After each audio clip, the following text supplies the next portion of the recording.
Beautiful. We good? Lovely. Right. So I'm a little of the way through the book, but it's all good. It's just what I'm up to. So, top 10 tips, websites, and software for investors.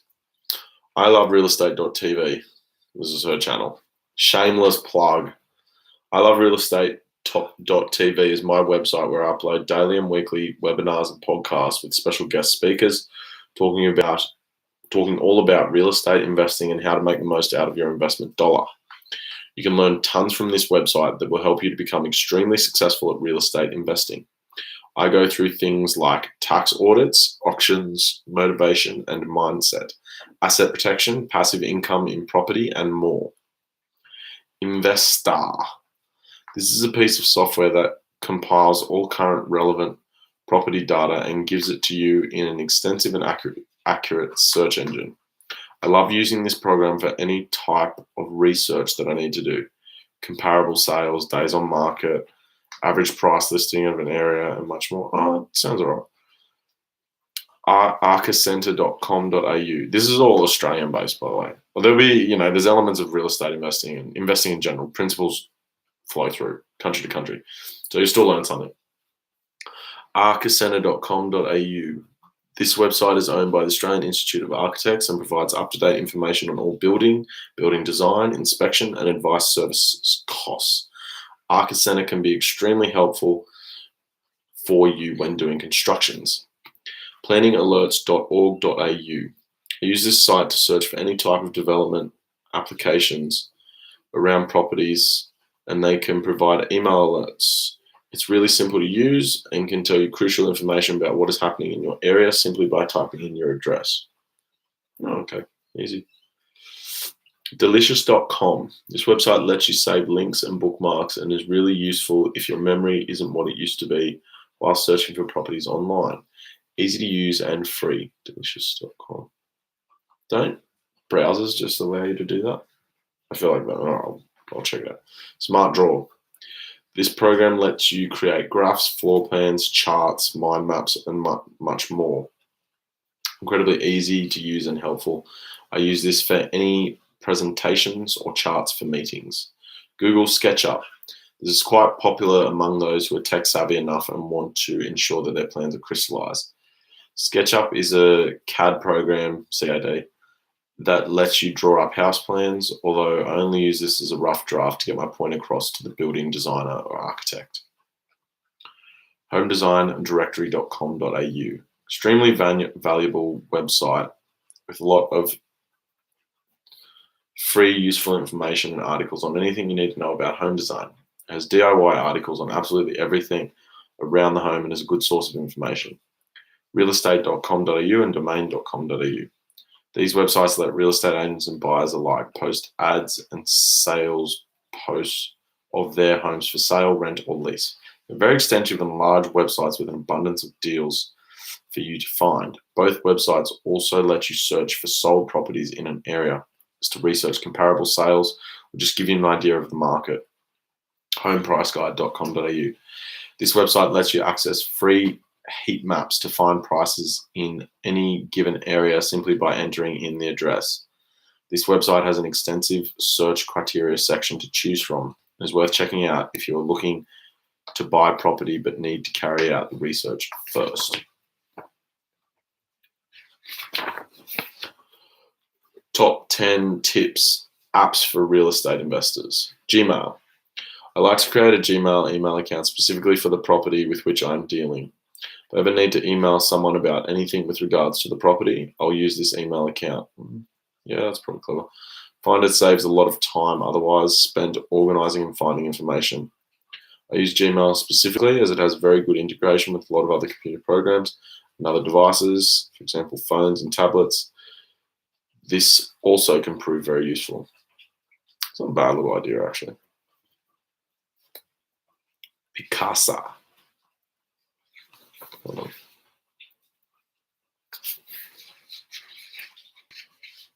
Picasa is also a program that I use. It is a good organizational tool that deals well with photographs.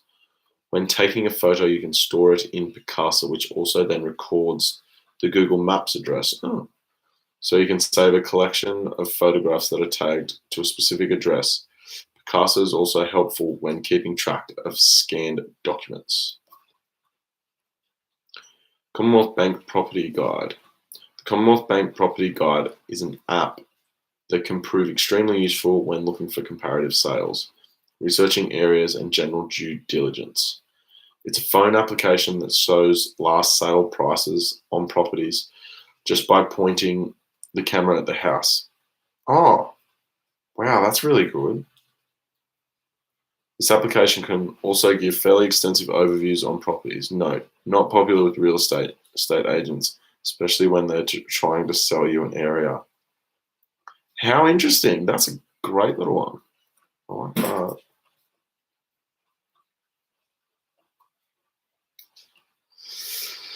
Magic Plan app. This app is extremely useful if you need to give specifications on a property to a contractor when the real plans are not handy. This app lets you photograph every room, wall, corner in your house to eventually put together in a plan. I never use these as my official plans though. Domain.com app. This is a real estate app that is essentially a search engine for real estate properties on the market. It lets you enter a search criteria and can be useful when looking for properties on the go. Sign Now app. This app lets you sign documents online. Fantastic when interstate and you need to sign all kinds of contracts and documents. Your lawyer should give you the go-ahead to use this app. I like that. I'm gonna look it up for my business.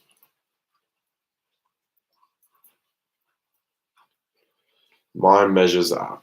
This app is great for working with contractors and tradies. It lets you add measurements onto photographs taken on your phone. I love using this, and your tradies will appreciate your organization. Cool. Oh, I've liked these last two chapters. Ready, Set, Goal. I absolutely love this app. Although I always write it on paper, I keep my goals with me at all times through this app. It is extremely good at keeping you organized, motivated, and working towards achieving your goals. Cool. Layer Planning Alerts. This app is great when looking or researching an area or market. It lets you know what applications are being approved or applied for by searching all the planning authority websites. Evernote. This app is fantastic when you're in the peak of real estate business and super busy.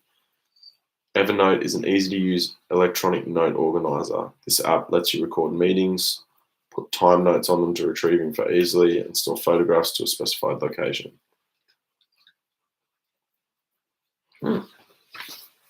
Simple but clever. Top 10 tips on diversifying your portfolio. What do you want? You need to have goals to get what you want. If you do not know what kind of lifestyle you want in the future, how can you plan or do things today so that you get there? You can't. What type of lifestyle do you want in 10 years? What does it require? Once you can answer these questions, develop your plan and do what needs to be done in order to get the financial backing you want for your future goals lifestyle. Do you want the passive income to replace your job and go data sampling, read, traveling, in brackets, I don't know what that means. Or do you want big chunk deals with high equity and big spending power? They're different lifestyles, different portfolios, and require different investment strategies. Why you should diversify your portfolio. The aim of diversifying your portfolio is for security. Let's say that you only target mining areas for your investment properties. If certain legislation were to affect mining, you might see a downturn in your profits, tenancy rates, rental averages, etc. If you have diversified across a wide range of not only ore bodies but types of areas such as ports, mining areas, tourist areas, student areas, you are more secure and will hold a better position if negative effects were felt in particular areas. Ore bodies. Mining is a massive industry in Australia. An entire town property prices can be booming or plummeting solely on the movement of mining companies. There are different types of ore bodies in Australia, the largest of them being iron ore, natural gas, copper, zinc, coal, gold, and even uranium. It is an enormous part of Australia's wealth as a nation. The problem is, though, the global market is just like any other market: demand and supply. Supply and demand, market demand and supply. And when there is little demand for a certain mineral, the effects trickle down through the mining company into the towns themselves. You can see how this could potentially affect your assets. When investing in a mining town, make sure you do extensive research on the industry itself. Find out who the big players are, where the money is coming in from, and if it has a big future. Having your portfolio based around one particular ore body may prove fatal in the long run if that ore body does not go as planned. Uranium and nuclear energy is a good example of this. Ports. Ports are generally slower than mining boom towns, but safer and usually better established. There are many rumors about the new port towns, but for the most part, they're there for a reason: practicality, and they're unlikely to pick up and move. Non-mining. Mining might be a great way to increase cash flow quickly, but it can be a scary place to be when mining is not the flavor of the month. For this reason, you need to have a strong cash flow base in your portfolio, which is non-mining related. It is easy to get greedy in the mining sector, and that's when you jeopardize everything. A little bit is great, too much is too risky. The two sides of the argument. Traditionally, there has always been two sides of the diversify or not debate. I'm openly pro-diversity when it comes to real estate assets, as it reduces the risk of external factors having a negative effect on your investments. Things like local economy, political climates, and any other global force that may affect real estate are cut down. It is very unlikely that someone with a diversified portfolio would see the negative effects on all of the assets or markets that they've invested in at the same time. Diversity is not just location. Diversification is about control. It's about having the authority or the safeguard against risk. You need to diversify your portfolio with banking institutions. If you have multiple loans with one bank, you tie your asset control up to one bank and in turn become less and less serviceable from a loan perspective. Drivers of a market. That's a good point, that one. Drivers of a market. If you're investing in an already established market in Australia, you shouldn't have to look too hard to find out what the main driver of the place is. Yeah. A hub for transport, a port, manufacturing plant, whatever it is, you can research it and find out what type of demographic it brings. Then look at what you can provide as a property investor that will complement the area and will be popular with, or at least attractive to, prospective buyers or renters. Resale opportunity. This depends on what type of investment strategy and property you are going to be dealing with.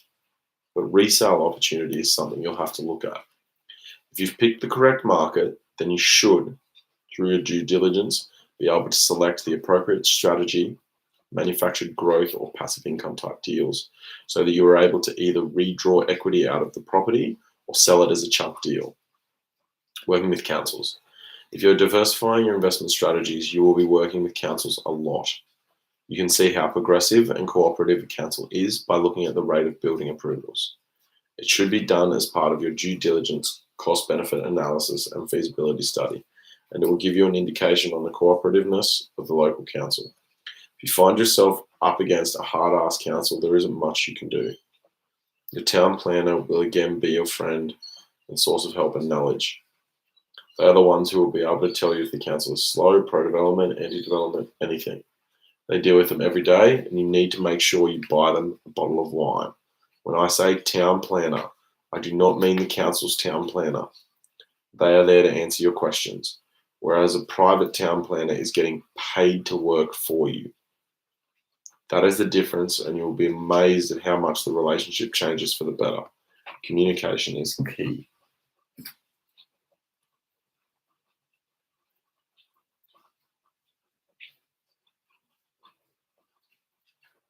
Private town planner, okay.